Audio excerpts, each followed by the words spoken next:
Party అధ్యక్షులైనటువంటి Pawan Kalyan గారు కూడా చెప్పారు. రేపు ఏప్రిల్ నుంచి ఆ కార్యక్రమాలను టేకప్ చేసి బలోపేతం చేద్దాం అన్నారు.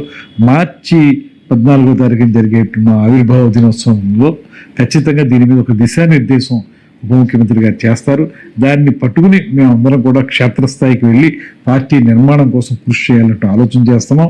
ఒక పక్కన మేము మంత్రులుగాను శాసనసభ్యులుగాను మా బాధ్యతలను మేము నిర్వర్తిస్తూనే మరో పక్కన పార్టీ నిర్మాణం కోసం కూడా సమయాన్ని వెచ్చించాలనేటువంటి ఆలోచనకి మేము అందరం వచ్చాం. ఎందుకంటే మీరు దానికి ఎక్కువ ఇంపార్టెన్స్ ఇచ్చి మీరు పట్టించుకోవట్లేదు అనేటువంటిది ప్రజల్లో ఉన్నటువంటి ఒక నానుడి. ఒక 6 నెలలకు మేము అధికారంలోకి రావటం, ఈ పార్టీ వరకు చూసుకుంటే జనసేన పార్టీకి అధికారంలోకి రావటం లేకపోతే మేము పదవుల్లోకి రావడం అనేది కొంత మేరకు ఎక్కువ మందికి కొత్త. ఈ కొత్త మీద ఏంటంటే దీన్ని అడ్జస్ట్ అవ్వడానికి కొంత సమయం పట్టింది.